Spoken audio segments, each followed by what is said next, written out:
BNP Paribas Open at Indian Wells. Who and what to watch? The 2025 tennis season is only 2 months old, but there has already been a full year's worth of surprises.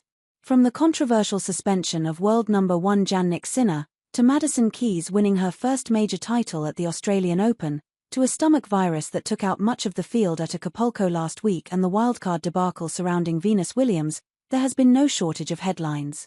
Now the respective tours head to the California desert for the 1,000 level, the highest after majors and the year-end finals, BNP Paribas Open in Indian Wells, starting off the Sunshine Double portion of the calendar with the Miami Open up next. While we can't get to every storyline worth watching, apologies to anyone looking for thoughts on who might have a heel turn like Danielle Collins did in Melbourne. These are the biggest questions entering the 2025 BNP Paribas Open before the main draw gets underway Wednesday. Before we dig in here, it's worth noting Sinner's unbelievable stretch since the start of 2024. During the past 14 months, the Italian has won 3 major titles, 2024 and 2025 Australian Open and 2024 US Open, 3 1,000 level events and the 2024 ATP Finals. He is currently serving a 3-month doping suspension and is out of action until May. And yet still, he has nearly a 3,000-point lead in the rankings over everyone else. He reached the semifinals at Indian Wells in 2024, took the title in Miami and would have easily been the favorite to win both. Sinner's absence this year leaves a massive opportunity for several others, and the most obvious is Carlos Alcaraz. The current world number 3 is the 2-time defending champion and seems to thrive in the California sun. He's had an inconsistent season so far, losing in the quarterfinals at the Australian Open and in Qatar but winning the Rotterdam title. Being at a familiar site like Indian Wells could be exactly what he needs to get back on track and take over the tour. World number 2 Alexander Zverev could also be a contender. He lost to Sinner in the Australian Open final and has since gone 4-3 but has won 3 1,000 level hardcourt titles in his career, including most recently at the Paris Masters in November. He's a 2-time Indian Wells quarter-finalist, including last year, and is capable of going even further. Daniil Medvedev, currently ranked 6th, has had a challenging season and has never loved the conditions at Indian Wells, both on the court and with the air conditioning inside, but he reached the final in 2023 and should always be considered a threat at hardcourt events.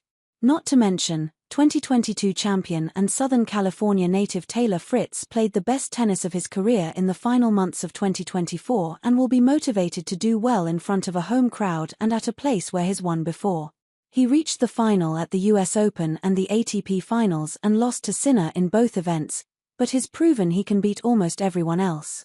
He had a disappointing third-round finish at the Australian Open and had to withdraw from Acapulco with an abdominal injury, but if he's healthy, he's certainly one to watch. And, of course, don't forget about that guy named Novak Djokovic. He's still pretty good after several years of unpredictability. It looked as if a group of elite players had emerged atop the women's game, most notably Aryna Sabalenka, Iga Swiatek and Coco Gauff. At the start of 2025, that trio, who are currently the top 3 ranked players in the world, seemed to be the favorites for every tournament. The season opened with Sabalenka nabbing the trophy at the Brisbane Open and Gauff leading the United States team over Swiatek's Poland in the United Cup final. But then the Australian Open happened and Madison Keys, who turned 30 last month, showed everyone how remarkable the depth of talent is on the WTA Tour. She had a staggering fortnight, beating Swiatek in the semifinals and 2-time defending champion Sabalenka in the final, and living up to the potential many had seen in her well over a decade ago. And more than that, it seemed to remind other players of their own capabilities as well. Since Keys' surprising victory in Melbourne, there has been a different champion every week, including during the 2 1,000 level events, in which Amanda Anisimova, Doha, and 17-year-old Mira Andreeva, Dubai, won the biggest titles of their young careers.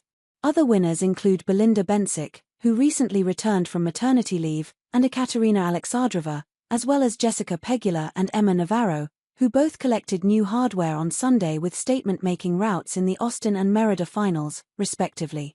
It's not just that the current Big 3 haven't won tournaments, they were hardly even a factor during the Middle East swing. Sabalenka won 1 match in both 1,000 level events, and Gauff was upset in her opening matches at both. Swiatek fared better, and reached the semis in Doha and the quarters in Dubai. And if anyone knows how to win at Indian Wells, it's her. She's the defending champion and also won the title in 2022.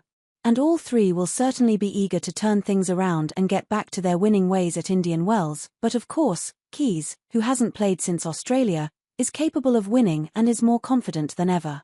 Others, like Anisimova, Andreeva, Pegula, Navarro, and even Bencic or 2023 champion Elena Rybakina, could do it as well.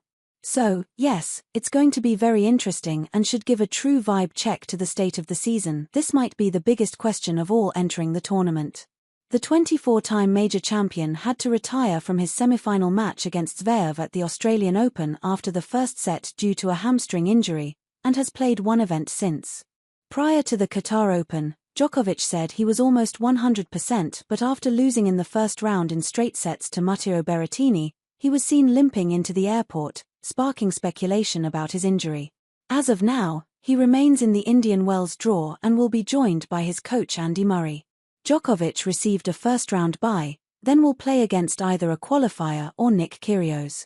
But, and this is worth mentioning, we are talking about Novak Djokovic here, and there's a reason he's won 24 Slam titles and 40 Masters 1000 level trophies, including 5 at Indian Wells. While he hasn't had the results over the past 14 months that he's become accustomed to, winning Olympic gold marked his lone title last season, he still is one of the best in the sport and should always be considered a legitimate contender. And not that he needs any more motivation, but another title would make him just the third man in the Open era to win 100 tour-level singles trophies. Yes, absolutely. The operative word here is could, but it's possible, and maybe even realistic. On the women's side, there are several who could do it. For the first time since 2003, there are 3 American women ranked inside the top 5 GAF, Pegula and Keys, and all 3 will have the support of the crowd and have won 1000 level tournaments, or higher, before. Navarro, number 8, reigning Miami Open champion Danielle Collins, number 14, and Anisimova, number 18, are all also in the top 20 and can beat almost anyone on their best days. But despite success virtually everywhere else, no American woman has won at Indian Wells since Serena Williams in 2001. Will this be the year those fortunes get reversed? As for the men, Fritz, the world number 4, certainly leads the charge, but several others also deserve mention here. Tommy Paul, number 11, Ben Shelton, number 12, and Francis Tiafoe, number 17, thrive in front of the home crowds and have all been to major semifinals before, so know what it takes to win on a big stage. Riley Opelka, the former world number 17 and current number 114, continues his return from a lengthy injury absence and could also surprise. He reached the final at Brisbane to open the year and recorded a win over Djokovic in the quarter-finals. Just 11 players, 7 men and 4 women, have achieved the feat. The list is truly a who's who of tennis history, and Djokovic, Roger Federer and Steffi Graf are the only ones who have done it multiple times.